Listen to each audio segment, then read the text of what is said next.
Bueno, vamos a continuar casi volando ya porque vamos un poco retrasados, pero hay todavía un margen bastante grande para continuar con un poco con lo que va a ser el debate o la conclusión, sobre todo de lo que ha sido pues esta semana maravillosa de jornadas, de reflexiones sobre el maestro Prat y sobre nuestro querido Corto, ¿no? Y bueno, en principio simplemente antes de empezar reconocer y agradecer a este póker de ases que tengo aquí conmigo. Gracias Antoni, gracias Paco, gracias Ángel, gracias Don Luis y gracias al doctor Jordi Ojeda también por esta semana que, lo dicho, en lo personal, lo que hemos pasado estos días fuera de aquí es inolvidable. Las experiencias que Manuel y yo, estando con ellos, nos llevamos ya son para toda la vida. Y luego, aparte, pues lo que hemos aprendido aquí con ellos, ¿no? Hemos cubierto un poco todas las facetas. Luis Gasca el primer día nos acercó a su amigo íntimo, Hugo Prat. Nos enseñó a esa persona que era primero un desconocido cuando él lo conoció en Buenos Aires, que se convirtió en un artista después, en un genio creador, bajo mi modo de ver. Genios creadores hay pocos, está Leonardo, está Velázquez, está Goya, y para mí Hugo Prat es también uno de ellos. Artistas hay muchos, pero genios creadores no hay tantos durante toda la historia, ¿no? Eso nos lo hizo ver Luis. Ángel también, en una maravillosa intervención, pues nos acercó también la forma de vida de Hugo Prat, la forma de Corto Maltés, su visión también de Corto, de Hugo Prat y de su alter ego. Jordi Ojeda pues nos ilustró de forma maravillosa también los valores del mar en la obra de Corto. Nos dio a entender también y nos hizo ver que Corto Maltés es eterno, que puede continuar, que lo vamos a tener durante mucho tiempo.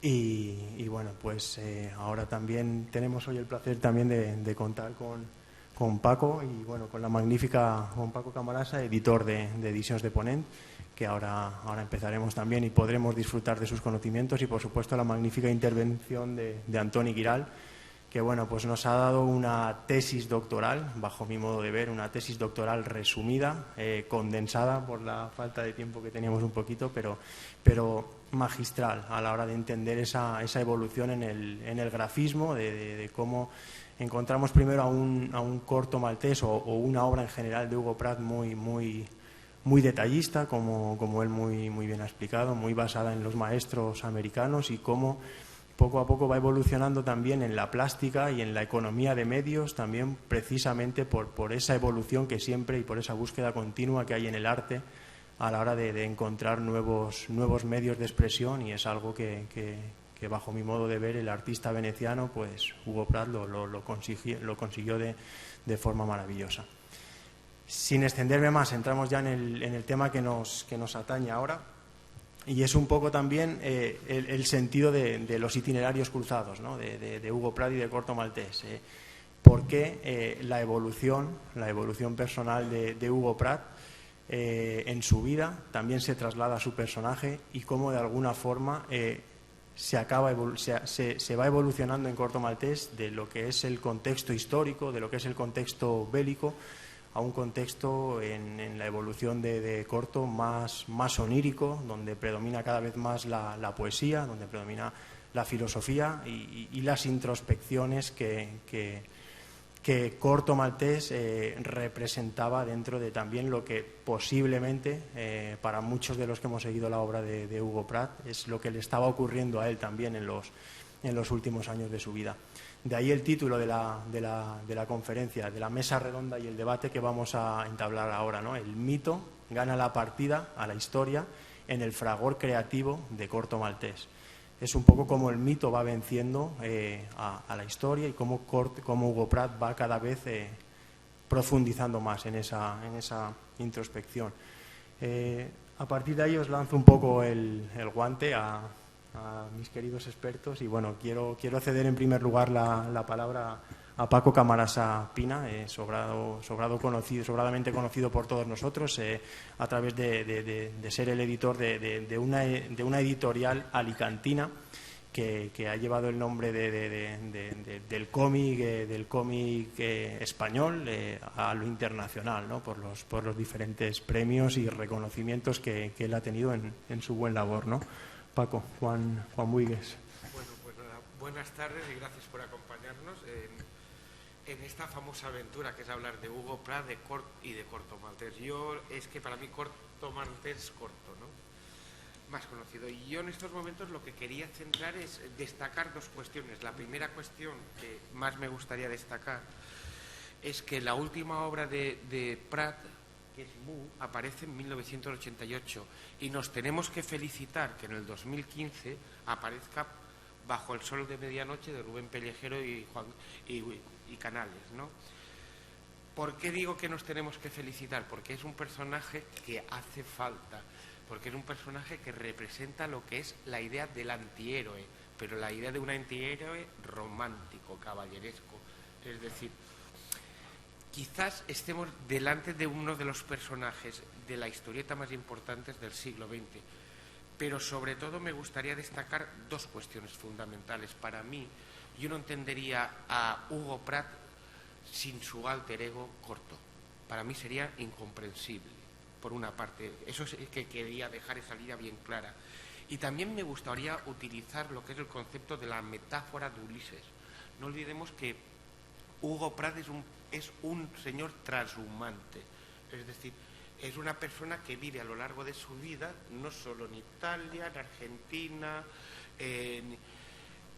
también vive en Etiopía, vive en Suiza, vive en Francia, vive en Gran Bretaña, es decir, es un señor que es un transhumante, pero es un transhumante culto, es un gran lector. Además de ser un gran lector, es un gran cinéfilo. Además de ser un gran cinéfilo, es un gran amante del ocultismo y de la magia. De hecho, ha nacido en una ciudad muy importante para el ocultismo y la magia, Venecia. También destacaría que Corto no es solo un alter ego de Hugo Pratt. Para mí llega a veces que Hugo Pratt y Corto es lo mismo, son las mismas personas, a la hora de definir en sus tebeos lo que son rasgos de vida. Cuando me refiero a los rasgos de vida, me refiero, por ejemplo, es decir, a que Corto llega a ser también el representante o el anunciador de las exquisiteces en las que se cría o en las lecturas con las que se cría Hugo Pratt. Cuando hablamos de esas exquisiteces tenemos que hablar de Louis Stevenson, tenemos que hablar de autores como, por ejemplo, Jack London, tendremos que hablar de lo que serían los grandes representantes de la novelística de la transhumancia.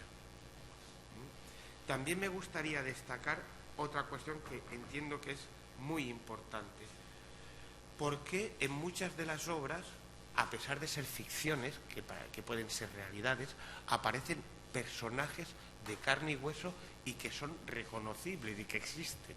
Como por ejemplo Jack London, por ejemplo el dramaturgo O'Neill que aparece en Argentina, como por ejemplo cómo aparece por ejemplo el propio Rasputín, o incluso cómo aparece Stalin.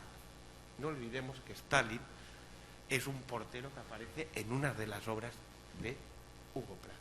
Y además también es el protagonista de la salvación de un fusilamiento de Corto Maltés. Es decir, comencemos a entender que Hugo Pratt y Corto, es decir, además de ser un autor y un personaje que conviven y viven, yo pienso que también es el traslado de esos anhelos, de esas formas de entender la vida y también entender el mundo abierto como el que vivía Pratt. Entonces a mí lo que me gustaría centrar de una vez, es decir, es por una parte lo que es la realidad y lo que es la ficción en la obra de Hugo. Eso sí que deberíamos de centrarlo, porque si es tan capaz de meter a personajes vivos en ficciones que son imaginaciones, porque una ficción es una imaginación, estamos hablando de un señor que era un portero. Y también me gustaría señalar que no solo es un lector, no solo es un cinéfilo, no solo es un gran ocultista y no solo es un gran amante de la cartografía, sino que además es una persona que lleva sus experiencias vitales a lo que son Corto Maltés. Es decir, cuando vemos, siempre digo que es imposible que Hugo Pratt fuera capaz de pintar o de dibujar esas grandes, ¿cómo os diría?, esas grandes atardeceres o esos grandes anocheceres sin haber conocido Etiopía o Argentina. Eso es impensable. Cuando ahora explicaba Tony todos estos rasgos de la profundidad, de la utilización del blanco y del negro, incluso de esa realidad, esa delgada línea que separa la realidad de lo que es la ficción en Hugo Pratt, es una línea muy fina. Entonces lo que me gustaría es que comenzáramos un poco a discutir de todos estos temas que creo que pueden ser interesantes y también nos pueden aportar a cada uno de nosotros una visión más completa y compleja de lo que es Hugo Pratt y Corto Maltés. Y también señalar una cuestión que es muy importante, que ocurre con los grandes, como ha explicado Tony, como también lo ha avalado Ángel o como vamos a hablar, es decir, no hay ningún personaje grande en el cómic del siglo XX, personajes grandes, que muera. No olvidemos que Corto Maltés desaparece luchando en las brigadas internacionales en la Guerra Civil Española. Desaparece. Y también me gustaría señalar que dentro de la obra de Corto Maltés y de su autor Hugo Pratt encontramos unas lagunas, si mirásemos todo lo que es la obra, encontramos unas lagunas que son muy fundamentales en el desarrollo. No aparecen en ninguna de los, si leemos toda su obra, no aparecen retratados ni los años 20 ni los años 30. Es como una laguna en blanco, como si estuviera por hacer. Y también me gustaría resaltar una cuestión que siempre se ha dicho, y bueno, que hablando con Luis, pues parece ser que sí que ha sido verdad. A Hugo Pratt en vida no le desagradaba la idea de que alguien retomase. Esa es una realidad que es fundamental. Ahora, hemos tenido una gran suerte, que haya sido Rubén Pellejero, por una parte, y para mí uno de los grandes guionistas en estos momentos del país. Pero sobre todo, lo que sí que me gustaría señalar es que no olvidemos que estamos hablando de un libro nuevo que apenas se separa de lo que es su último libro, los trazos, las líneas, pero yo, si tuviera que comparar el corto de Hugo con el corto de Rubén, a mí yo no creo que haya falseado nada la imagen del corto, incluso creo que crea a un gran corto. Y nada más os tengo que remitir, si tenéis la oportunidad alguna vez, de que buceéis un poco para que sepáis quién es el dibujante, quién es de Hugo Pratt de corto en la actualidad. Es decir, me gustaría, si tuvierais oportunidad, que para bucear en Rubén Pellejero, para ver ese dibujante, hay un personaje de él que fue publicado en la revista Cairo en 1986, que es Dieter Lumpen, que ahí es donde realmente vemos que bebe el mismo dibujante que hace ahora corto, bebe de la filosofía, de la estética y de ese sabor a hacer en blanco y negro y de los grandes pasteles, de los grandes que serían y de los grandes fondos. Bebe totalmente de Hugo Pratt. Y es bueno, queda abierto un poco para que podamos, si queréis, jugar con todo esto que he lanzado un poco encima de la mesa. Don Luis, tres frentes más o menos nos ha abierto Paco Camarasa. Por un lado está la idea poética de Corto Maltés, esa idea poética que tanto nos atrae a todos también, pues la lírica, los atardeceres, ese romanticismo que hay en su obra también. Corto Maltés eterno, que va a pasar a la eternidad, va a continuar a través de precisamente esos espacios en blanco que deja un poco en su biografía, que es ahí donde se meten también los huecos, ¿no? No sé a ti qué te parece la cuestión.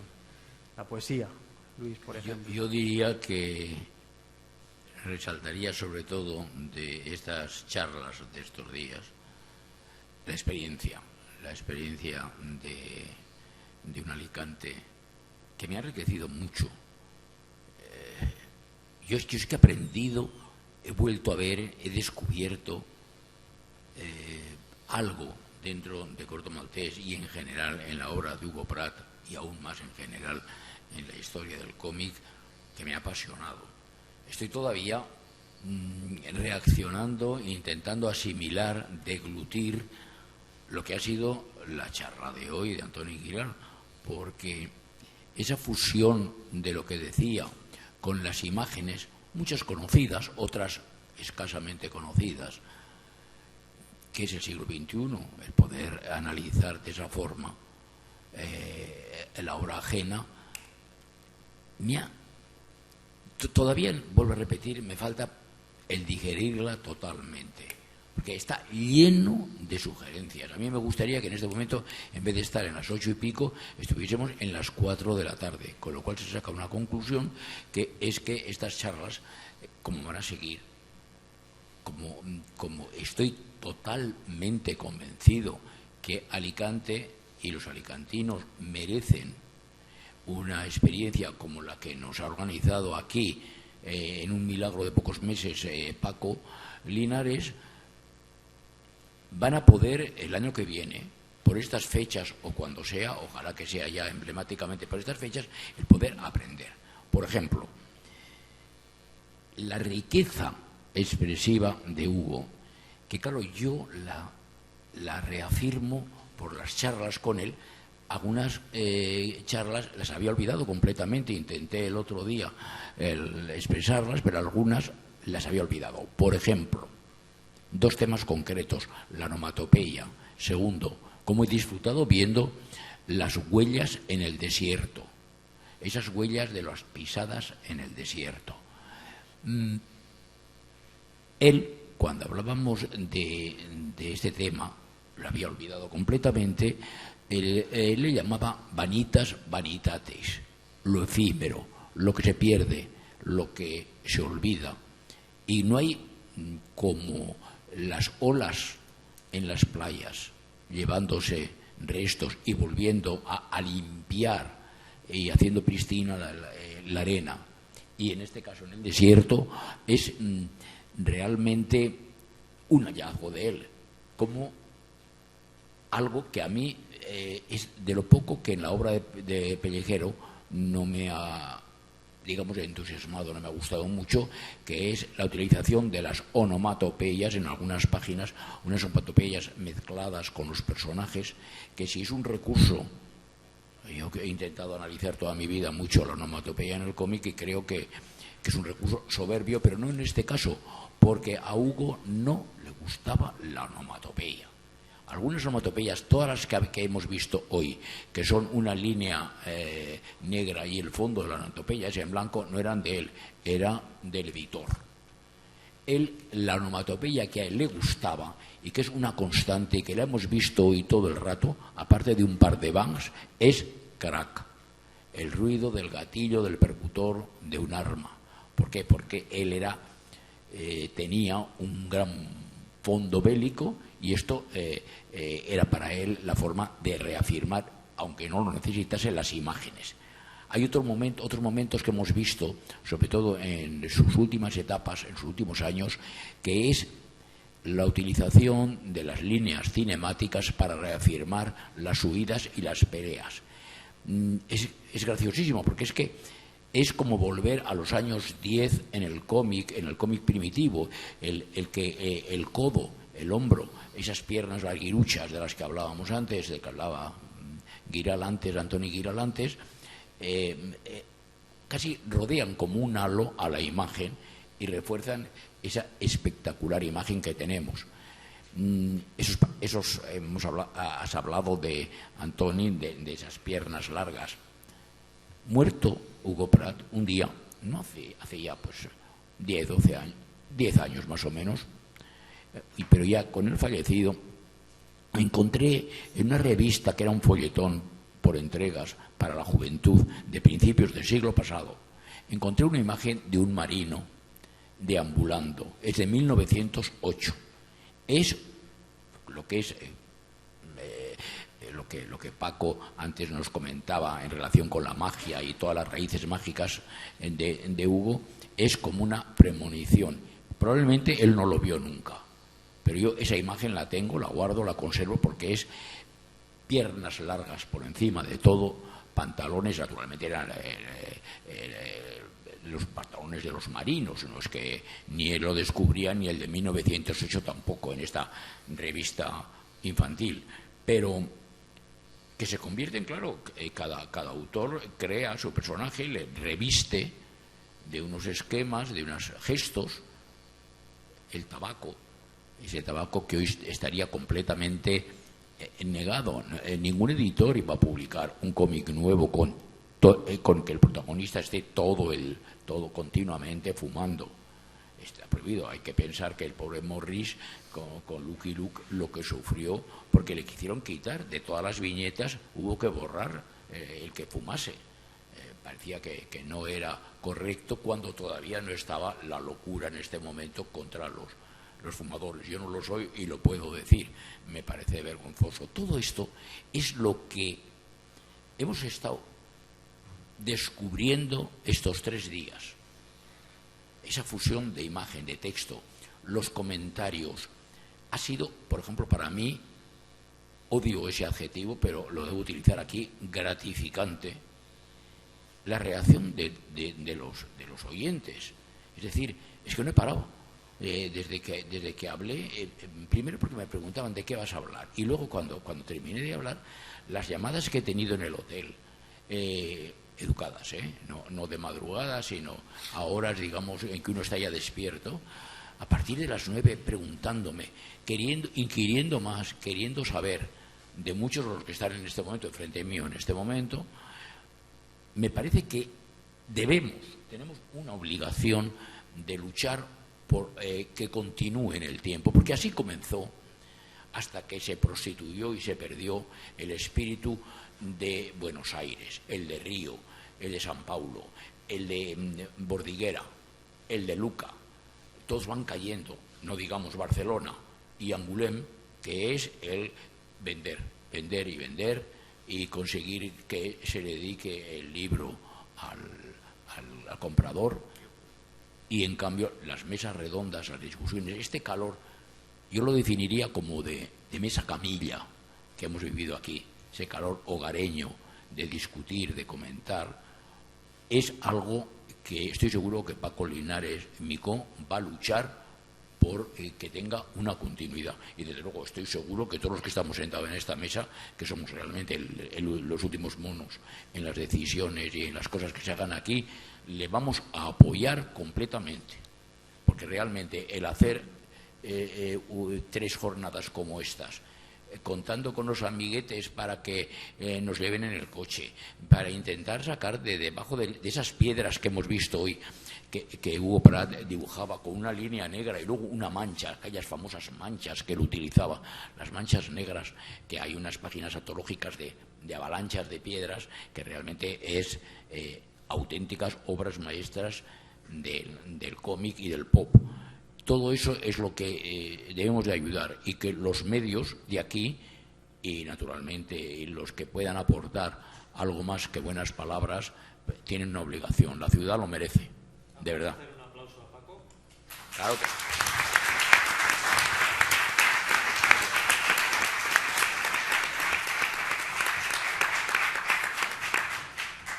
Una cosa, Luis.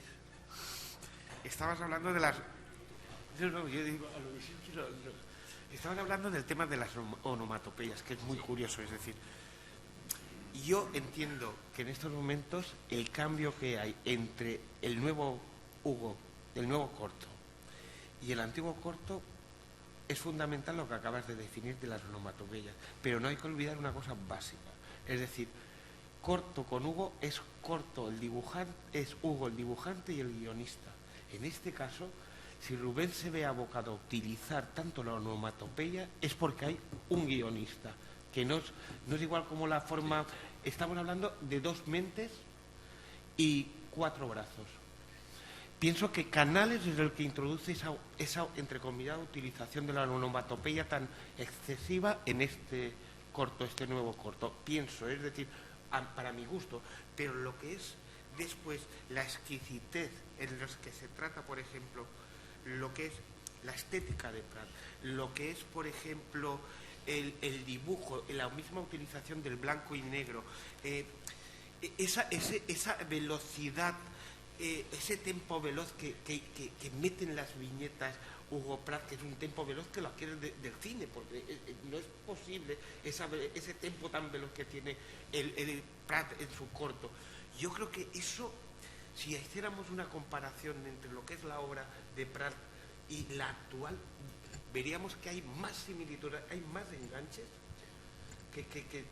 pero estoy de acuerdo contigo, y más después del libro de Romain Gauguin, de la utilización de las figuras onomatopeicas en el mundo del cómic y de las historietas. Es decir, hay muy poca gente hoy en la actualidad que trabaje a cuatro manos y que utilice la onomatopeya como un solo dibujante. No sé si eso lo compartís o no vosotros. Un experto en cine también, como puede ser Jordi Ojeda, seguro que nos puede decir. Bueno, en el trabajo que hemos hecho estos 3 días, y que ha sido brillante, todos hemos aprendido algo, todos, hay desde un punto de vista académico podríamos decir que sería una asignatura avanzada. Digamos, lo que no hemos podido trabajar, porque realmente sería muy complejo de tratar la charla, sería el guión. De guión no hemos hablado de guión, no hemos trabajado, digamos, en las charlas. Realmente es un tema muy complejo, y que en el caso de Corto Maltés aún lo es más, ¿no? Digamos, nosotros, todos los que estamos en la mesa, estamos aquí porque somos divulgadores, pero no somos tan pretenciosos para pensar que todo el mundo sabe quién es Corto Maltés. De tal manera que yo creo que si ahora pasara alguien por la calle que no sabe de qué va esto del Corto Maltés y viera la exposición, se pensaría que están hablando de 2 personas reales. Recordad que el Corto Maltés prácticamente estamos hablando de su biografía, la biografía de un personaje de ficción, y que además una de las innovaciones que consigue Corto Maltés en el sector de la historieta es hacer que envejezca, y por lo tanto una característica fundamental del personaje, que es muy, muy particular de muy pocos personajes en la historieta, es que tiene memoria. Y por lo tanto es importante lo que pasa antes, lo que pasa después, la experiencia, lo que conoce, lo que no conoce, todo eso pasa a ser fundamental. Aquí destacaría una palabra que antes utilizaba Paco en su exposición, que es la palabra convivir. Es decir, el Corto Maltés está en un contexto, es en un contexto real y tiene que interactuar con otras personas. Por lo tanto, también hemos hablado muy poco. La importancia de los personajes secundarios en Corto Maltés es fundamental, tanto personajes reales como personajes de ficción.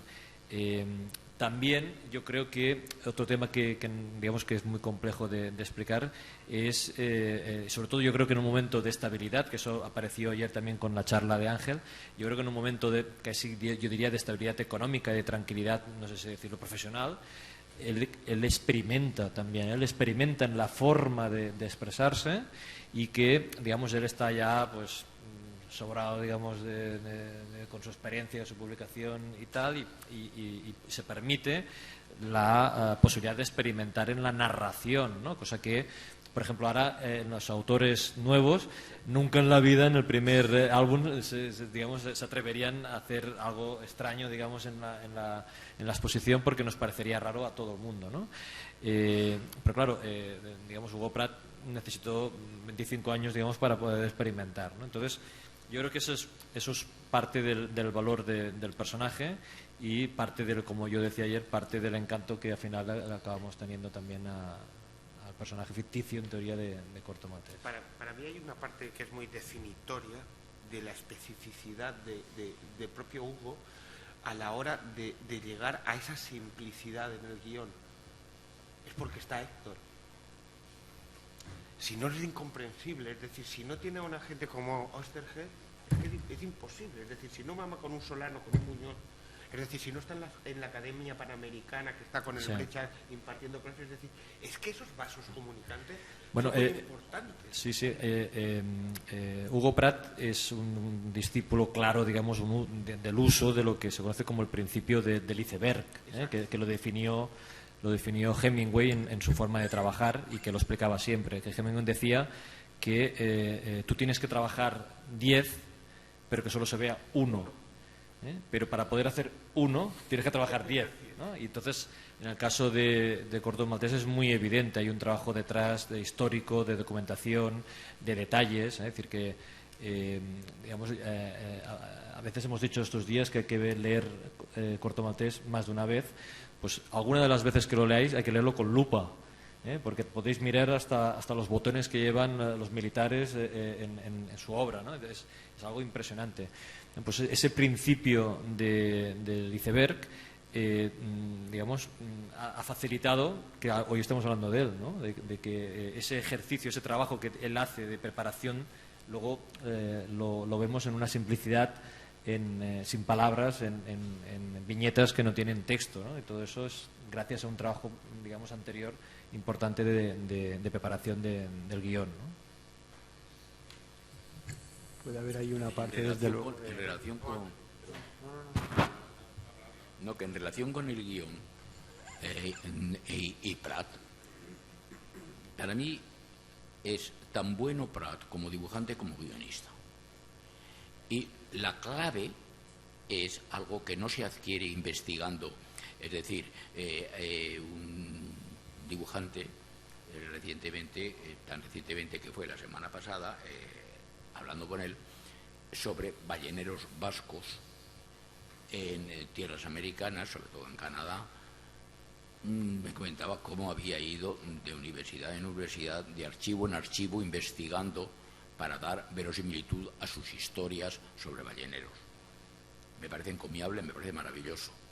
Pero lo que a mí más me entusiasma, y como hay gente joven, el sobrino, por ejemplo, de Paco en este momento en la sala, que es quizá el más joven de todos vosotros, aunque todos seáis jóvenes, yo diría que el insuflar a la gente joven las ganas de más allá, que existe un mundo más allá de Belén Esteban, que existe un mundo en el que existe algo que se llama libros y leer es vital, porque Hugo Prat, naturalmente, cuando necesitaba buscar, investigar sobre determinados grabados, determinadas épocas, lo hacía, pero sobre todo lo que tenía era una cultura literaria que es que era casi que diría yo que enfermizamente apasionante, porque es que discutías con él cualquier cosa de los temas que le interesaban, y estabas hablando de Merlín o estabas hablando de cualquiera de los personajes literarios de los que yo el otro día comenté el día de la inauguración de estas charlas, y eran sus recuerdos, porque tenían una condenada y maravillosa imagen visual, una memoria increíble. Te estaba hablando de un cuadro, de un grabado antiguo, de una situación, de una pirámide que en su momento había visto y que lo recordaba, y te podía empezar a dibujarla en la servilleta de papel de la cafetería o del bar, el recuerdo. Y lo mismo literariamente. O sea, que la gente joven lea. Yo tengo 9 nietos y desde luego es que les empujo a leer y les hago leer, y todos leen. Y además, como me ocurrió con Alain René y su inglés, que al principio era un desastre, el inglés suyo, en la construcción de la frase en inglés, siempre decía, lo debemos, la gente de mi generación, lo debemos a haber leído cómics, que es la mejor forma, y tú como didacta en este sentido estarás de acuerdo, la mejor forma de aprender idiomas. Aparte de la técnica, aparte de todo lo que tú has vivido en este momento, la lectura de cómics yo lo recomiendo a todo el mundo, y con esto acabo, pero yo recomiendo a todos los aficionados que tengan hijos o que tengan nietos, lo que hacía yo, que era que cada vez que volvía de un congreso, volvía de un viaje profesional, privado, o lo que fuese, en la mesa que compartían mis 4 hijos, sin decir una palabra, dejaba cómics en francés, en italiano y en inglés, y los dejaba allí. Y resulta que ahora mis hijos son políglotas, no de 3 idiomas, sino de 5 idiomas. ¿Por qué? Pues como yo he aprendido a leer, a redactar, a resumir, a acotar las frases. A veces estamos viendo ahí esos textos interminables, sobre todo de la editorial Abril, imposición de la editorial Abril, de la editorial de PIF, que son unos cartuchos innecesarios para contar el paso del tiempo que él odiaba. Esos textos largos, interminables, pegados, como decís antes, una vez rotulados a máquina, que eso es ya el colmo de la emasculación de una obra, el hacer los textos plan Bruguera a máquina.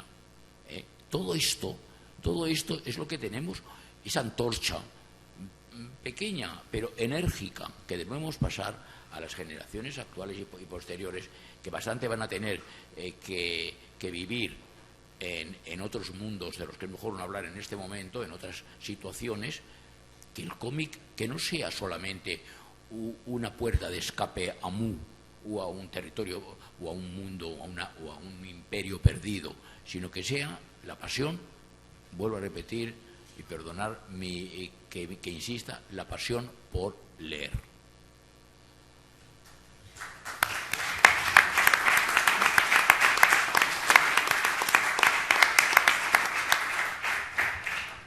Ahí lo tenéis. Bueno, antes dos cosas. Una, la marca que han escogido de agua es fantástica para hablar de Corto Maltés porque es cortés, o sea, de corto y tés de maltés. Primero, muy bien. Lo habéis hecho muy bien, eso de entrada. Segunda, yo de mayor quiero ser como Luis Gasca. De hecho... Exacto. Bueno, yo quería decirlo solo. Gracias, Luis, por todo. Bueno, a ver, varias cosas se han dicho por aquí. Respecto, curiosamente, al mundo del cine, no sé si lo habéis dicho, y no sé si es cierto o no, ¿no? Pero que yo siempre he tenido esa sensación de que a veces, insisto, Hugo Pratt en sus declaraciones, en sus entrevistas, decía lo que le podía convenir o no, ¿no? A mí me dijo, yo tuve la suerte de ir a entrevistarle a su casa en Suiza cuando trabajaba para El País, hace años, me dijo que él tenía relaciones familiares con un tal William Henry Pratt, también conocido como Boris Karloff. Era primo, Boris Karloff era familia de su padre, de su abuelo. Correcto, ¿no? De los Pratt que emigraron a Cornwallis creo que en la época de la persecución religiosa en Francia. Sí, cuando yo comenté el otro día de las raíces familiares, perdón, muy ligeramente las raíces familiares de Hugo, naturalmente me pareció apasionante, porque él era un loco del cómic. Luego hay cosas muy curiosas, por cierto, muy curiosas, que gracias a tu charla y tus imágenes hemos vivido. Por ejemplo, cómo utilizaba, por ejemplo, Ana, la madre de Silvina, la cuarta esposa, me parece que fue, o la tercera o la cuarta esposa o compañera, como queréis llamarle, que a mí me da igual, de Hugo, vuelve a salir más allá de Ana de la jungla, Ana y Dan, o como queréis llamar a la serie, vuelve a salir. Hay momentos en que la estaba viendo con el pelo corto que tenía en aquella época. Ella tuvo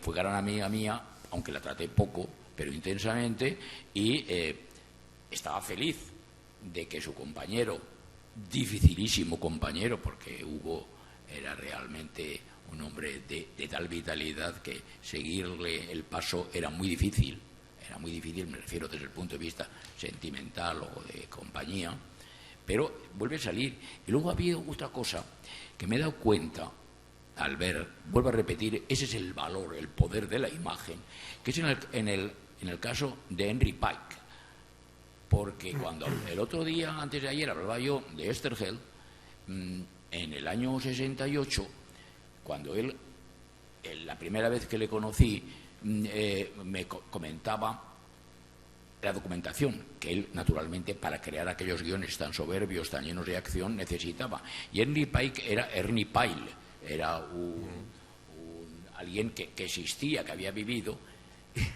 Y el bueno de Hugo, en vez de inspirarse en las fotografías que existían y existen dentro de los archivos fotográficos, y hoy en día, no digamos con Internet, que Hugo no lo conoció o no lo utilizó, pero en los archivos de imagen, él le dio la cara de Oesterheld.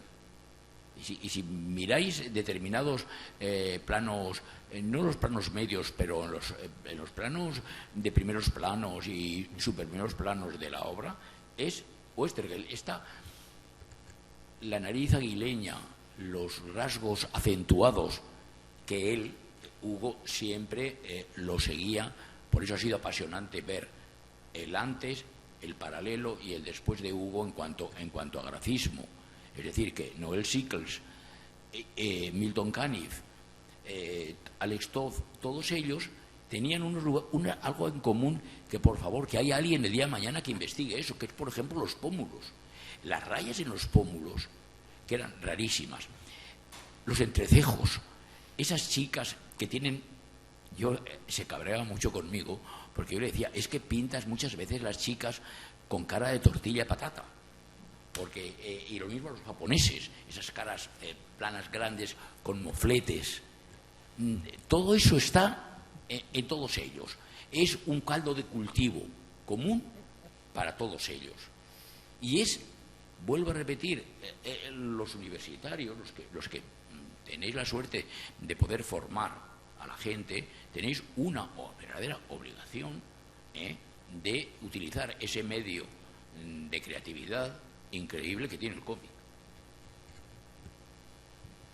Bueno, nada, solo 2 o 3 cosas de lo que estábamos comentando. Una, que una de las cuestiones que estaría bien que pudieras, Paco, mirar es que, y eso tiene que ver con el libro impreso, es que también cuando se hacen unas jornadas como estas, que son muy interesantes desde el punto de vista cultural, yo creo que aparte de que se graben y se expongan y se puedan ver por Internet, deberían imprimirse. O sea, sería fantástico poder tener un libro, ¿no?, con esa... Como mínimo se van a publicar las actas, o sea, que lo vamos a tener, va a haber una transcripción del streaming y como mínimo las actas van a estar. Perfecto, eso perfecto. Después, con respecto al tema de las onomatopeyas, las onomatopeyas, como la rotulación, son un lenguaje. O sea, la rotulación en el cómic, que normalmente pasa desapercibida y todo el mundo se cisca en ella, es lenguaje también, o sea, y forma parte del dibujo. Por tanto, las onomatopeyas, las de Hugo Pratt, eran fantásticas, todas forman parte del dibujo, insisto, en japonés, en el manga, no solo forman parte del dibujo, sino que forman parte de la historia, porque no solo dicen ac, sino que dicen más cosas, ¿no? Pero normalmente solemos pasar bastante del tema de las onomatopeyas y sobre todo de la rotulación a utilizar. Y la rotulación a utilizar es básica para entender. Tú no puedes utilizar según qué rotulación, por muy buena que sea, con según qué trazo, porque es distinto. La rotulación también es dibujo, Y lo que ha dicho antes Jordi, y el tema de la memoria, ¿no?, que es muy importante que en efecto un personaje tenga memoria. Yo creo que un poquito eso lo aprendió precisamente de Milton Caniff, porque es una de las cosas que supo hacer Milton Caniff a lo largo de su vida, sobre todo en Terry y los piratas, que esos personajes tuvieran memoria, no necesariamente que envejecieran, que también, porque sobre todo uno de los protagonistas, Terry Lee, crece, no envejece, sino que crece, ¿no?, pero tiene memoria también, ¿no? Es muy interesante eso. Lo de la memoria, que me ha gustado la reflexión que acaba de hacer Tony. Tengo la sensación a veces de que nos perdemos dentro de lo gran lector que era, también no olvidemos que era un gran lector de Borges. Y Borges es un señor, un escritor que cultiva mucho lo que es la memoria y sobre todo un concepto que procede de aquí, de este país, que es la intrahistoria, que es una cosa que desarrolla Valle-Inclán. Y creo que Corto Maltés es un abanderado de la intrahistoria dentro de la historia del TVO. Entonces, cuidado, es decir, cuando hablamos de intrahistoria, el tío que mejor la maneja no es Borges, sino un señor que se llama Valle-Inclán. Eso era una puntualización. Sí, hablando de Borges, lo que hay que pensar es que en la época de Hugo en Argentina, que no hemos hablado para nada de los que eran sus mentores, sus amigos, los que le ayudaban, los inspiradores, que eran los hermanos Lipsic, el abuelo, como le llamamos al mayor, Enrique, que todavía vive a los 98 años en San Pablo, y David, que es el que heredó la parte de la maravillosa Escuela Panamericana de Arte, donde Enrique publicó sus dos, los dos primeros libros grandes en los cuales se analizaba la historia del cómic y la técnica del cómic con todos ellos. Bueno, pues este grupo, naturalmente, estaba no solamente Héctor, sino que estaba Breccia, estaba todos los que en aquel momento creaban innovaban, como hemos visto hoy en algunas de esas páginas, el cómic argentino, que era abanderado en aquel momento en la historia de la literatura dibujada. Bueno, pues en ese mundo Borges, cuando antes de perder la ceguera, era un apasionado completo del cómic. Por eso, en homenaje de ese grupo, vuelvo a repetir, que yo estuve en alguna tertulia durante un mes y medio, que fue cuando viví allí preparando la Bienal del cómic, en el año 68, como he dicho antes, pero Borges era, pues, la bandera.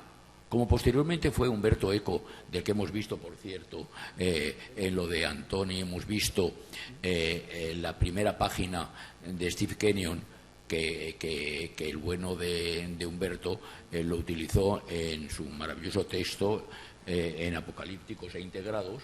Publicaba aquello, que era una página de un personaje que se iba a lanzar, un personaje con bombo y platillo, literalmente, en todo el mundo, y en el cual el personaje no salía, solamente salía su cargo en una oficina de investigación, no había nada. Pues bueno, Borges, sobre todo concretamente para Brecha y para Oesterheld, era la antorcha, era esa imagen de,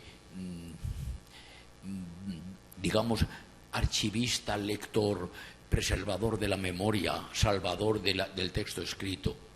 Y por eso, en sus cómics de aquella época, y luego ya posteriormente, ya cuando perfilan, maduran, mejoran su ilustración, cuando realmente va tomando una entidad física.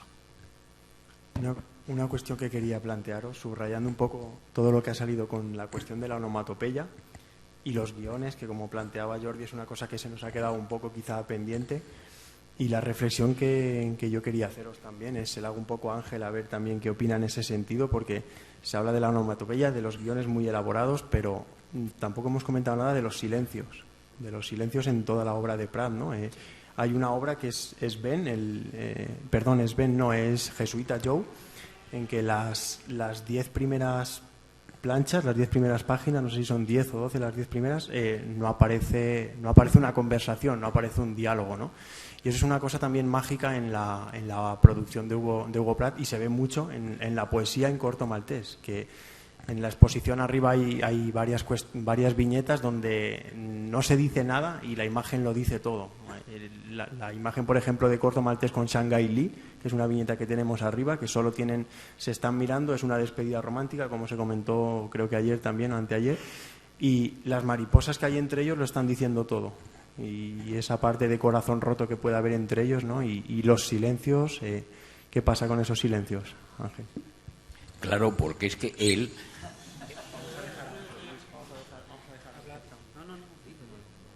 No, bueno, es una acotación tonta, pero es que él adoraba el cine, y como adoraba el cine, tenía una formación en la cual valoraba muchísimo el cine mudo. Su ídolo era Louis Brooks, la de La caja de Pandora, compartido con por Dios, el de Valentina, Guido Crepax. Y Guido Crepax y Louis Brooks, que todavía vivía en aquella época, les gustaba mucho. Y entonces él solía decir, es que a mí lo que me gusta del cine es cuando no hablan.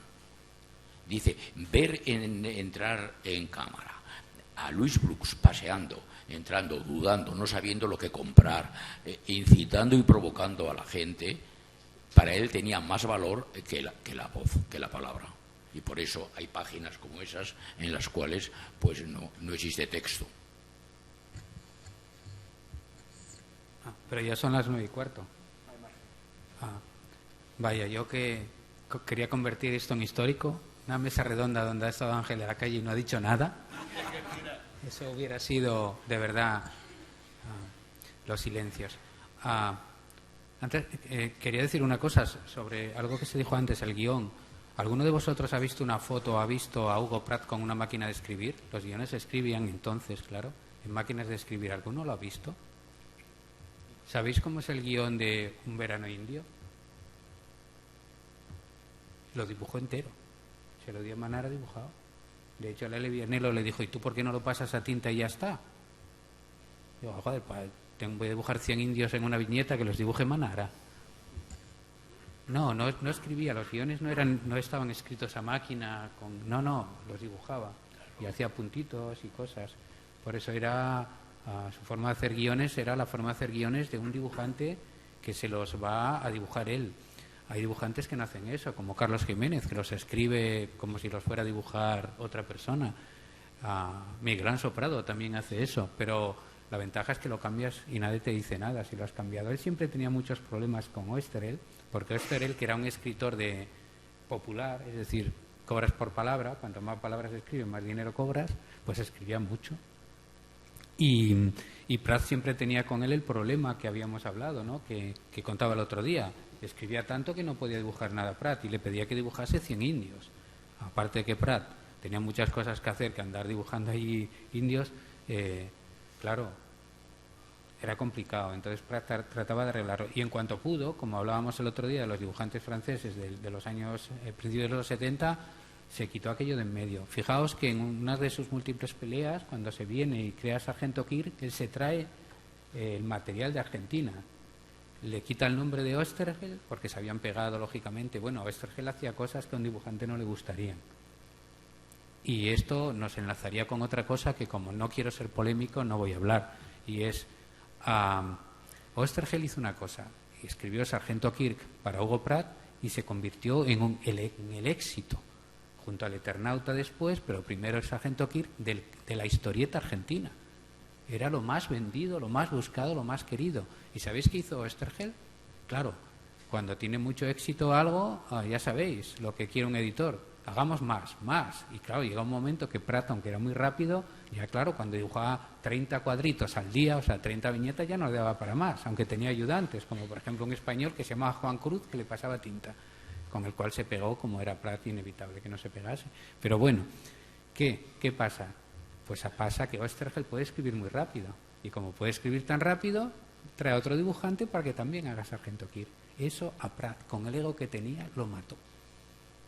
Y dijo, no me pagas bastante, porque el que cobras en el sistema argentino cobra el guionista y le paga a los dibujantes. Con lo cual, bueno, imaginaros las extrañas relaciones que suceden ahí. Entonces Prat estaba muy enfadado con Oesterheld, verdaderamente muy enfadado. Cuando llega a Europa, ¿qué hace?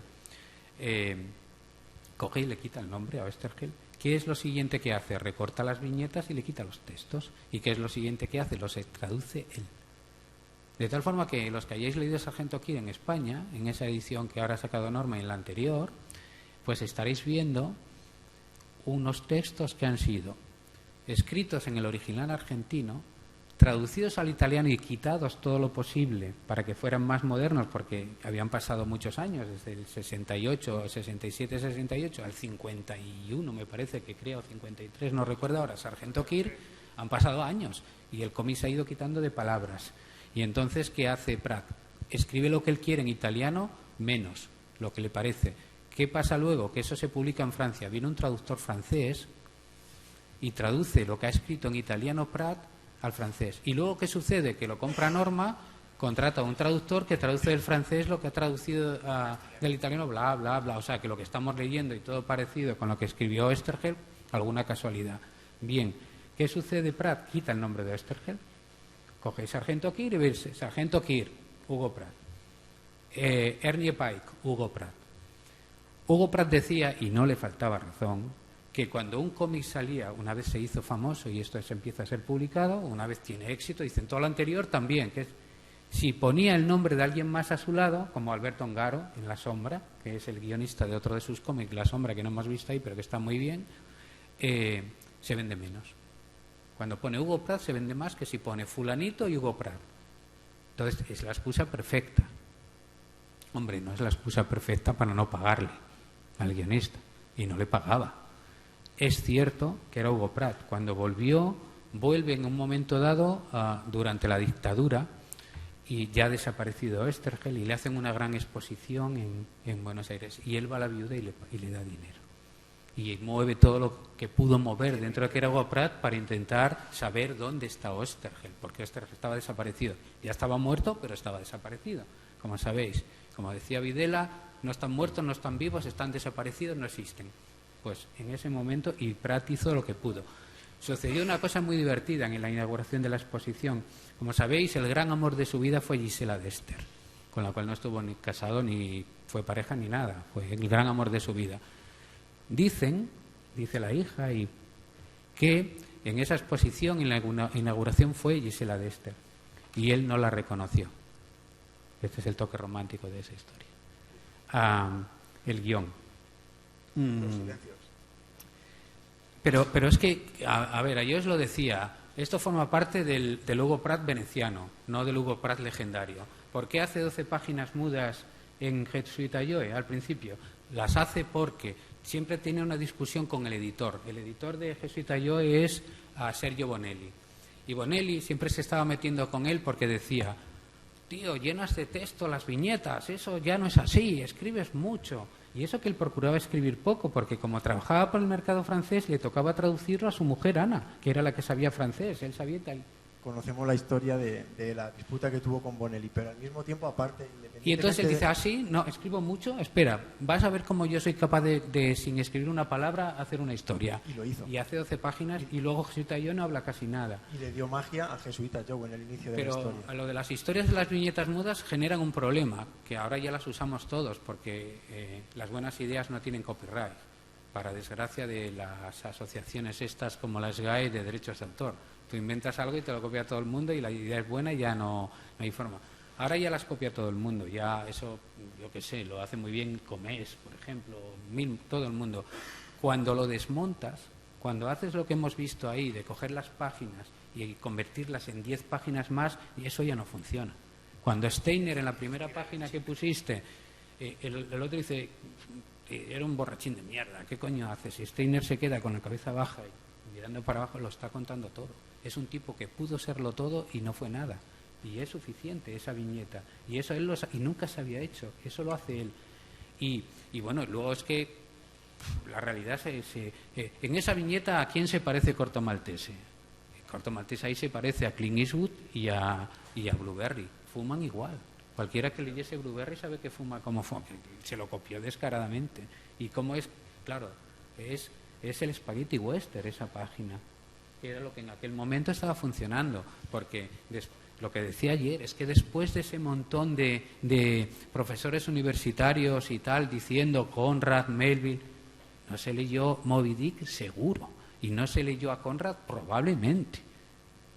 Hay que ver, sus lecturas de verdad son las lecturas de la infancia, y sí se leyó a Stevenson, y sí se leyó A muerte a Zane Grey, porque lo copia por todos los lados, y sí copia cada película. Si la cita de atrás siempre es una peli, si es el delator, la cita de esa página tan bonita que sacas de Irlanda, es el delator de John Ford.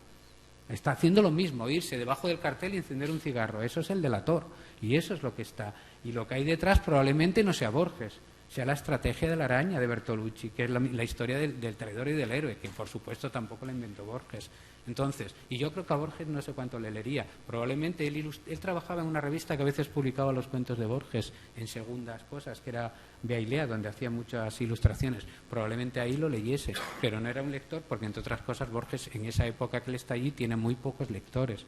Entonces, es posible ir acumulando datos, pero ir siempre mirando la película que hay detrás. Y en La balada del mar salado está El lago azul. Los dos personajes son los del lago azul de Stockpol, que son a los que pero eso lo ha dicho Pratt. Eso lo ha dicho Pratt en las entrevistas. Pero hay otra novela que ahora no recuerdo, que es la que dice Lele Vianello, dice, no, si la historia de la Primera Guerra Mundial ese que cuenta es esa historia. Y él era lo que son todos los escritores, cogen lo que hay, lo mezclan y sacan otra cosa nueva. Es que se crea así. Uno no se levanta por la mañana y dice, voy a inventar la novela. No, ha leído muchas novelas y va a hacer una igual. Bueno, yo quiero volver, si me permitís, a temas que nos interesan un poco más en la evolución quizá más artística y más plástica de Hugo Pratt también, ¿no? Y bueno, pues por qué también desde algún punto de vista a Pratt se le ha reconocido un poco como uno de los grandes artistas del siglo XX, y por qué su evolución plástica le ha hecho pasar de un detalle a una línea pues más sintética, y porque también ha influido en ese sentido en posteriores generaciones. Antonio, no sé si a ti te parece que puede ir un poco por ahí la cuestión de su evolución en ese sentido como persona, como artista que deja esa huella y que reivindica también a través de luego de todo el legado y de toda su obra ya no solo del dibujo, sino también de las acuarelas y las cosas, como uno de los grandes creadores. Sí, es evidente que, digamos que en un momento dado todos esos autores que le influyen, ¿no? Como Sickles o como Caniff, desaparecen y aparece la firma de Hugo Pratt, ¿no? Por decirlo de alguna manera. Pratt es, yo creo que es un tipo que ha influido estéticamente en algunos dibujantes, ¿no? Algunos son muy evidentes, ¿no? Como Comés, por ejemplo, que lo has citado tú. Otros no tanto, pero bueno, son muy evidentes. Y Muñoz. Y te diría más Tardí, aunque no lo parezca. Bueno, total, que ha influido en diversos... Exacto. Pero también ha influido su manera de, ¿cómo decirlo?, de contar una historia. Ciertos detalles, ¿no?, de cómo cuenta las historias, yo creo que también han influido. De todas maneras, yo tengo la sensación de que, claro, yo solo lo conocí esa vez, ¿no? Solo hablé con él, estuvimos todo un día, pero bueno, no lo conocía, ¿no? Pero él recordemos que escribía novelas también, ¿eh? Supongo que eso no sé si se ha dicho, supongo, no lo sé, pero escribía novelas. Él me dijo a mí que... Tenía un negro. Sí, pero bueno, al menos supongo que alguno escribiría. Él me dijo que era mucho más difícil hacer una historieta que escribir una novela. Y que una vez hizo una apuesta con sus amigos, unos amigos suyos, novelistas, y que de ahí nació su primera novela, ¿no? Eso es lo que dijo, ¿no? No lo sé. Miente como cosa. Ya. Era Polo Rota el que le dijo. La cuestión de la novela también me parece muy interesante, Jordi, quizás por el término de literatura dibujada, ¿no? De que al final poder un poco expresar tantas cosas como él expresaba con dibujos muy esquemáticos, y que al final también pues un poco de alguna forma uno de los precursores, no digo el precursor, pero sí del concepto que entendemos como novela gráfica, ¿no? De grandes historias largas a través de lo que él decía con los dibujos y con guiones más elaborados que profundizaban mucho más que el propio dibujo, ¿no? Claro. La lectura de un cómic, digamos, pasado, hay que realizarla contextualizando su publicación. Y, digamos, yo creo que hay un antes y un después del éxito para bueno y para lo malo, digamos, de Corto Maltés, que le permite cambiar la forma de editar, ¿no? La balada del mar salado se publica pues saliendo unas cuantas hojas cada mes, etcétera, y si tú tienes la posibilidad de poder financiar un cómic de más larga duración, te permite plantear digamos, la historia completa con más páginas y como un todo, ¿no? Ahora, por ejemplo, yo decía ayer que había entrevistado hacía un año a los autores del nuevo Corto Maltés, pero cuando yo los entrevisté ya llevaban 6 meses trabajando. Y ya en la entrevista que hicimos ahora en la presentación del nuevo álbum, ya se comprometieron a publicar el segundo trabajo dentro de 2 años. Es decir, que financieramente pueden dedicar 2 años a trabajar sobre el nuevo álbum, ¿no? Eso, digamos, influye sobre el proyecto. Es decir, no es lo mismo entregar 8 hojas que tienen que tener un final que permita que mantenga el interés y que luego tengas que reanudar, como decíamos ayer, recuperar la atención y tal, sino que pensar en todo, ¿no? Entonces, en ese sentido, hay que pensar que el concepto de novela gráfica y las publicaciones que impulsaban la novela gráfica son de principios de los años 70, con Willy Lerner a la cabeza, y me imagino que digamos esa comodidad que supone los ingresos le permite a Hugo Pratt experimentar en el modo de explicar las historias, pero también le permite la tranquilidad de entender la historia como un todo y no preocuparse, digamos, en cómo se va a publicar y tener la libertad de decidir él la forma de publicar. ¿Qué pensáis, por ejemplo, a nivel de su producción y de todo el mundo que crea, de toda una familia y una amalgama de personajes, que me parece una cuestión curiosa en diferentes historias, diferentes personajes que luego aparecen en historias como Corto Maltés, como Los Escorpiones del Desierto? Es decir, él crea una familia y crea, sobre todo, si dejamos de lado Welling o otras cosas que están en otro siglo, que los mismos personajes se pueden relacionar en Los Escorpiones del Desierto, en Corto Maltés. Por ejemplo, el teniente Tenton. El teniente Tenton aparece en Corto Maltés en las Etiópicas, antes ha aparecido en Ana de la Jungla, que es la primera obra que hace Hugo Pratt en solitario, si no me equivoco, como guionista y dibujante, y aparecen también en Los Escorpiones del Desierto, ¿no? Entonces aparece en Corto, aparece en Los Escorpiones y aparece en Ana de la Jungla. Me parece una cosa también súper curiosa que él también mezcle sus vivencias o todo lo que él va relacionando en su vida y personajes que van apareciendo ahí. Veneciana Stevenson, por ejemplo, es un personaje real. También la Valentina de Guido Crepas, no sé si es la que inspira a Louis Brooks en La Fábula de Venecia también, ¿no? Entonces, de hecho es la abuela, se supone. Es la abuela. ¿Creéis que también eso es un interés también, y yo lo vuelvo a encauzar con los itinerarios cruzados de Hugo Pratt y de Corto Maltés, de alguna forma de transmitir su vida o la historia de su vida a las viñetas? Os lo planteo. Es que por eso hablo por eso hablo de... Yo veo una correlación entre Hugo Pratt y Corto Maltés, por eso hablo del alter ego. Por eso hablo habla al micro, que los que nos ven en su casa no se Por eso oyen. hablo del alter ego, ¿me entiendes? Y a mí, por ejemplo, esa ubicuidad geográfica que tiene Corto Maltés es una ubicuidad geográfica que también padece el propio Hugo Pratt, es decir, con lo que hemos definido como la metáfora de Ulises. Es decir, y yo es que creo que aquí no es una cuestión de disociar de la botella el líquido del contenido. Yo creo que aquí va todo junto. Es decir, te gusta porque te ves reflejado en él, compartes partes de ese antihéroe que puede resultar ser Hugo el Corto Maltés, pero también compartes esa caballerosidad, es decir, esas reglas de funcionamiento social románticas que se han perdido. Es decir, es un tío... Todo lo bestia que puede llegar a ser Corto, o todo lo que puede ser sin sentimiento, después es un alma cándida, es el más puro héroe romántico que te puedas echar a la cara.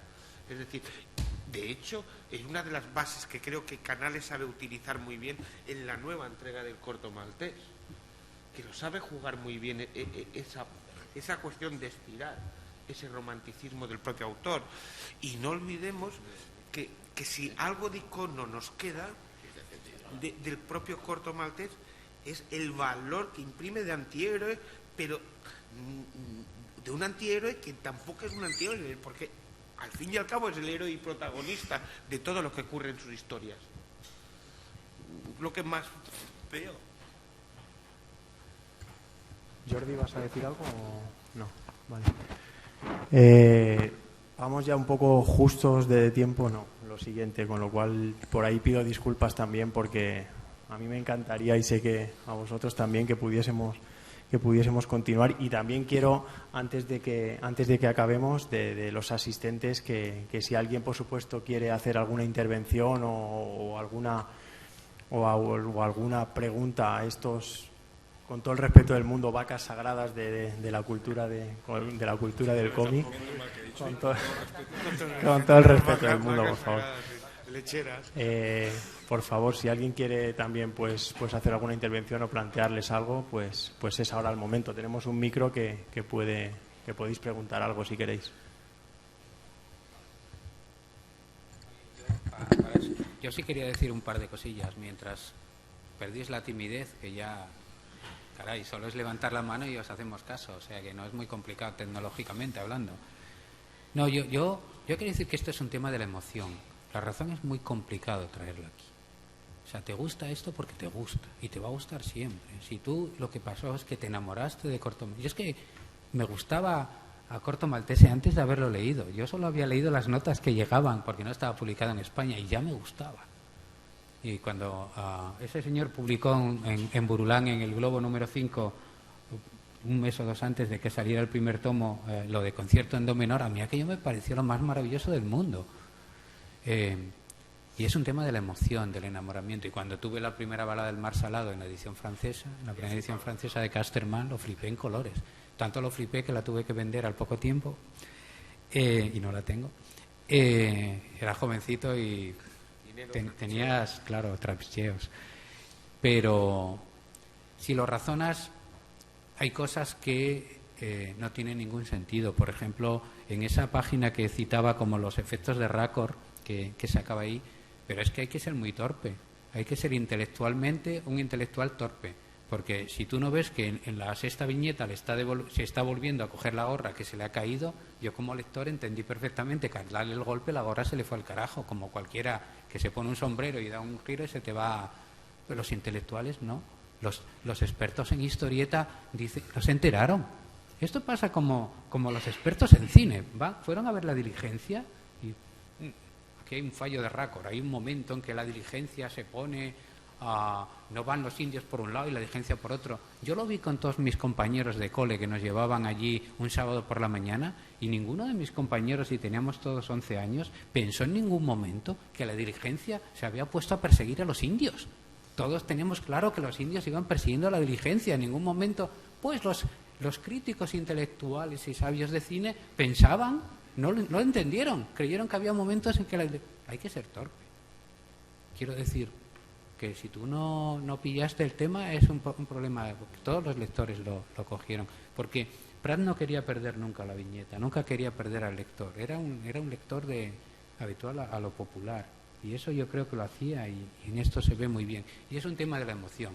Si lo intentas parcelar y estudiar, y te va a salir lo grandísimamente que era bueno que era planificando, por ejemplo, y cómo sabía jugar con sus defectos. Él no quería dibujar, había dibujado tanto que no quería dibujar más, y eso le hacía progresar en su estilo, como todos los... Picasso hacía muy bien, pero si a Picasso le dices cuando tenía 80 años que pintase como el tipo aquel muriendo, cuando pintaba como Goya, te manda al carajo. Eso ya lo había hecho. Si él ya había hecho esos submarinos hiperrealistas que visteis ahí en la guerra, en las historias de los ingleses, o sea, sacados de fotos todos. Cuando más realista se vuelve, pues lo está copiando de fotos. Sabía cómo iba el truco de ser dibujante. Lo difícil era lo otro. Lo difícil era ser él. Cuando ves un dibujo de Prat, sabes que es de Prat. Y no es Prat imitando a Canif, ni a Siecles. Es Prat. Y eso es lo complicado, ser tú. Y eso es un tema de que era un artista, no era un artesano. Y se va hacia donde se va al mito, por lo que yo trataba de contaros ayer. Porque, claro que es romántico, es muy romántico, pero es un maldito pirata cabrón, que mató a 67 tipos, con bombas, fusiles, tijeras, cuchillos, con las manos, los destripó, hizo de todo con los 67. Y así todo te caía simpático. Y para vengar a un amigo mató a 3. Ese era Corto Maltese. Y sin embargo, tú le quieres y hace eso. Y tiene que ser un tema de la emoción, no un tema de la moral. Pero llegado a un punto, saltó, ya se acabó, porque sabía que ese sueño infantil de la búsqueda del tesoro acababa en la muerte. Y como acababa ahí, lo tuvo que suicidar de alguna manera.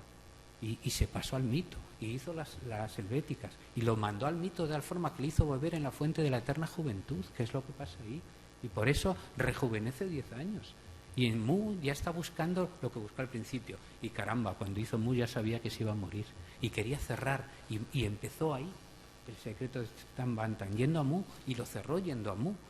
Lo había pensado para que fuera así. Y esa es la grandeza como autor. Y eso es lo que hay. Si lo estudiamos como estudian en la universidad, como semiótica, semiología, no sé qué, no te enterarás de nada. Y dará igual que te digan que era buenísimo. Si no te emociona, no es bueno ni es nada. Esto se ha hecho para leer y para reflexionar. Y la ventaja de Corto Maltese es que se reflexiona y que tiene estas dos caras. Que este hijo de puta es este héroe romántico. Y eso es lo que es grande en el personaje. Y muy grande. Y él en el momento en que se murió ya estaba en el mito. Ya la historia se acabó, le importaba un comino. A los que le gustó en los 70 era porque era el héroe anarquista que estaba en todos los conflictos del lado de los buenos. Así de claro. ¿Y dónde estaban los buenos? En los desposeídos y en los otros. Y claro, él creó un universo, el universo para donde Tenton va evolucionando en todo el tiempo. Pero y decíamos, no los mata. Claro que hay muertes. Y hay muertes de los personajes a los que les gustan. Por ejemplo, el teniente Estela, en la segunda de los de los escorpiones del desierto se come a Koinski. Koinski, el protagonista, al lado del otro tipo, se pierde. Si el otro tipo es el importante, el fascista italiano, que te resulta simpático, y viene Kush, su otro personaje, su otro diablo, y viene y lo mata. Y tú quieres que el puñetero fascista que ha matado a todo el mundo, los ha matado a todos, y para quedarse con el tesoro masacró una tribu entera, te es simpático y no quieres que lo mate Kush, pero él lo mata cuando tenía un personaje tan bueno como Kush, que era el teniente Stella. Y luego Koinski tendrá que ir toda su vida pensando en la mujer de Stella para llevarle no sé qué cosa. Ese era Hugo Pratt. Y estas historias son maravillosas y tenéis que leerlas. Y diablos, yo en esto os diría leeros primero el corto maltese, que es Hugo Pratt. Luego lo demás es mercadotecnia, para vender más. Pero ese tenéis que leerlo porque es uno de los verdaderamente grandes. Y yo, si ahora escribiese la tercera parte del Quijote, Arturo Pérez Reverte, os diría, leed la de un tal Miguel de Cervantes. Sí, que tenía muchas páginas y que no era tan bueno escribiendo las historias, y que de repente te mete la historia de la morisca y el otro por allí y se va, y la cueva de Montesinos y no sé qué cosa. Pero cuando está el personaje, es tan bueno ese tío, tan loco, y eso es muy difícil, porque eso es la magia de la narración, y eso no se puede repetir. Eso es un milagro, y os decía ayer, del milagro no se puede hacer oficio. No puede venir alguien y ser Hugo Pratt, nunca podrá. Y es complicado, porque ¿os imagináis a Hugo Pratt que vinieran y le hubieran dicho, oye, ¿por qué no haces Batman? De hecho, Stan Lee, esto para los de los comic book, Stan Lee le dijo a Hugo Pratt, oye, joder, ¿cómo me gustan estas cosas que haces? Vente para la Marvel. Y Hugo Pratt le dijo, ¿y cuánto me vas a pagar? Y entonces Stan Lee, como una editorial importante, le dijo, tanto por página. Y Pratt le dijo, eso te contrato yo a ti, vente a trabajar conmigo que te pago más. Ese era Hugo Pratt. Ese era Hugo Pratt. Un artista o un genio creador. O sea que al final también un poco ahí está la magia del arte, ¿no? Del arte en general. De que precisamente, como nos hace Ángel, que nos enseña sus luces y sus sombras, y al final, como muy bien dice, pero que al final lo acabemos queriendo, ¿no? Por mi parte me queda muy poco. Simplemente agradeceros a todos la experiencia maravillosa. Antonio, ha sido muy poco el tiempo que te hemos podido disfrutar. Has venido esta tarde justo, el equipo te ha recogido, te han traído de forma perfecta, con lo cual gracias a todos también. Paco, moltíssimes gràcies també per tot el que m'has ensenyat y per tot lo que espero que continues enseñarme. Gracias. Ángel, maravilloso. Además me quedo con un dibujito por ahí que para mí es muy bueno. Mientras estás contándonos las cosas que nos estás contando, estás dibujando un corto maltés, o sea, lo tengo guardado y me lo voy a quedar. Jordi, tus consejos, tus exposiciones magistrales, maravillosas, o sea, espero que puedas hacer millones más de ellas con ese archivo tan largo que tienes, que lo puedas seguir llenando. Don Luis Gasca. Y nadie con el don. Lo siento. Es como cuando te dan el premio a toda una vida. Lo siento, pero para mí tiene que ser Don Luis Gasca. O sea que Pues para mí no. no le voy a hablar de usted, te voy a hablar de tú, porque si no sí que te vas a enfadar. Pero bueno, de verdad que te voy a estar eternamente agradecido, no yo, todos, porque además para mí, de los logros grandes que hemos tenido aquí es, para mí, haberos juntado. Pero además haber juntado a gente que quería estar con Luis Gasca aquí, porque todas estas personas admiran y querían estar aquí con Luis Gasca, eso ya es lo más mágico y lo más parecido que pueda haber de itinerarios cruzados entre Hugo Pratt y Corto Maltés y entre todas estas personas que tengo aquí. Solo me queda decir una cosa más para acabar. Antes de fallecer, el padre de Pratt le firmó a su hijo, le firmó un libro. Era La Isla del Tesoro. Y él le dijo a su padre, yo se lo he firmado ese libro a mi sobrino también, le dijo, algún día tú encontrarás tu Isla del Tesoro.